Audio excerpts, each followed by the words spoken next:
Hi guys, and welcome back to my channel. So today I am doing my labor and delivery story. I had a scheduled induction at 39 weeks and I'm gonna take you sort of step by step to what I did and what I went through to have my beautiful baby girl. Firstly, I just want to say that this video is probably going to be TMI, so family, you might not want to watch it, but I am going to go into detail because that's the kind of videos that I wanted to watch before I gave birth. I wanted to watch real, raw videos with lots of information so that I could have like a really good sort of idea of what was going to happen. So just a warning. So this is basically what happened. I had an appointment at 38 weeks and 5 days where my doctor checked my cervix because she said if I wasn't dilated at all, wasn't effaced at all, and my body just wasn't ready at all, it would be a long process to be induced and the risks were higher. But she said if I was at least 1 centimeter, then she would book me in at 39 weeks to get induced. So I went in for that appointment at 38 weeks and 5 days, and I was 1 centimeter dilated. And so 2 days later, she made an appointment for me to go in to be induced. But after that appointment, I did have a little bit of bleeding, which is common when you get your cervix checked because it's quite forceful, and you're just how a doctor has to do it, and so it can cause a little bit of bleeding and a little bit of cramping. After that appointment, I actually went home, and a few hours later I ended up losing my mucus plug, which is kind of like, it's what sits sort of at your cervix. It keeps everything in, and usually you lose that first and then your water would break and then you would have your baby. So it was a good sign that I did lose my mucus plug. It was kind of like the first stage of labor, like a very, very, very early labor, but you can lose it literally weeks before you go into labor. So although it doesn't mean you're gonna have the baby right there and then and there's no need to rush to the hospital, it did mean that something was happening by itself. I'm looking down here because I have all the notes on my computer that I wrote down with the times that they happened. So on the 21st of August, which was when I was exactly 39 weeks, I went into the hospital at 4 p.m. Yeah, I checked in, I got my gown on, I got the IV in my hand, and I was ready to be induced. So what they started me on was a cervical softening pill. I don't know the exact medical name for it, but it was a pill that they insert inside you and they put behind your cervix. Let me just tell you, that was not the most pleasant experience getting that, and you have to get it every 4 hours. Also, while they're doing that, they checked my cervix every 4 hours to see if it was making, or if I was progressing at all, which was extremely painful.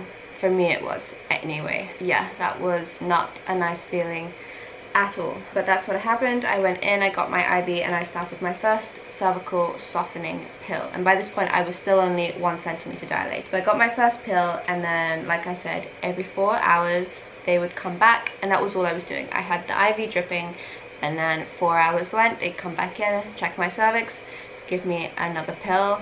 4 hours later, come back in, check me again, and they gave me another pill.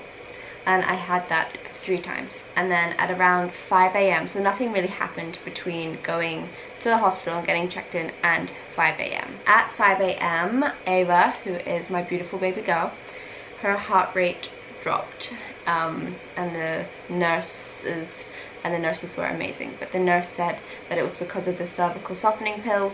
She didn't like it. Her heart rate dropped, and so I had to go on oxygen for about an hour, I would say, and that brought her heart rate back up. They also stopped giving me the pill. I was due to take another cervical softening pill, but they didn't because it was affecting her heart rate. So yes, they put me on oxygen, and then I stayed like that till about 7 a.m.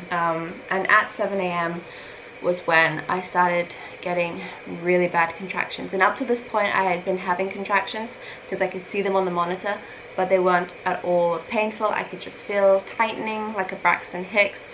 I could feel the tightening in my uterus, and I could see on the monitor that I was having a contraction, but it didn't really mean anything because they weren't getting painful. But at 7 a.m, out of nowhere, they started getting extremely painful. I mean, I couldn't talk through them, I could barely breathe through them. I was holding on to the bed and I was in a lot of pain. Now I have a very high pain tolerance, and that was so much worse than any period pain you could ever imagine. It was excruciating. Yeah, so at 7 a.m. and I was having them very, very consistently. I would have about 3 minutes in between each one, and then each one would last about a minute, I think. And every time it finished, I was like, thank God that it had finished. And then I would remember that it's gonna come back in a couple minutes, and it was horrible. So that is when I asked for the epidural, like as soon as possible. So because the contractions were so strong, they actually caused my water to break. My water hadn't broken before this point, I had only lost my mucus plug. But because of those strong contractions, I felt like I was peeing myself all of a sudden. Very weird feeling, you know, you're just sitting in bed and suddenly you feel warmth and it's like uncontrollable. You try to stop it and you can't, and I was like, oh my God. Then got up and went to the bathroom, and I went to pee to make sure that it wasn't me actually peeing in bed, and that it was actually my water had broken, and I had peed and then come back and more water had just come out, and that's how I knew that it was my water had broken, because I had just peed and my bladder was empty. And so I called the nurse and she came in, checked, and yes, my water had actually broken. And so because of that, she then checked my cervix again, and I was now at 3 centimeters, and we were still at 7 a.m. So at 7 a.m. I was 3 centimeters having horrible contractions, and my water had broken. So things were getting a move on. I then got the epidural, and let me say, the epidural is the most amazing thing in the world. I have serious props to you women that do it naturally without any pain medication. I knew from the beginning I didn't even try to do it without pain medication. I knew I was going to have an epidural before I even went into the hospital. That was my plan. So I asked for it as soon as I could, and they came in really quick, probably within 20 minutes. And the anesthesiologist was giving me the epidural, and that was a very weird sensation, getting that. They give you a shot, or like a numbing shot in your back first before they actually put the epidural in. That's a little painful, and then you just get these weird sensations because of all the nerves in your spine.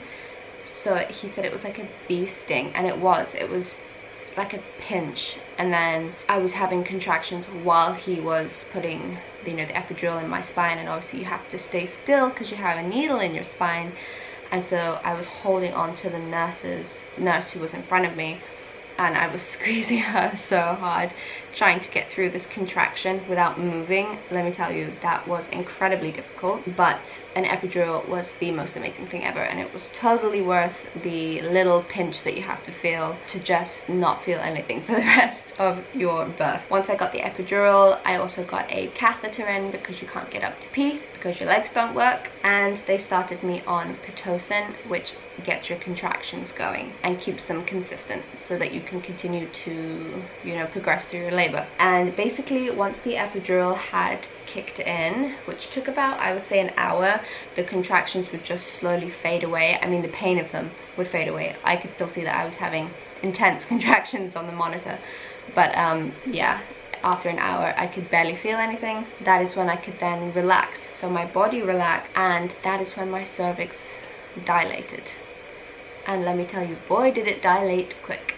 They assumed my labor would be a long one because I was being induced and it was my first baby. Boy, was that wrong. After I got the epidural, my body relaxed, my cervix dilated, and at 11 a.m, so 3 hours or 2 hours after I got the epidural, my nurse checked my cervix and she said I had my bloody show, and I was at 10 centimeters.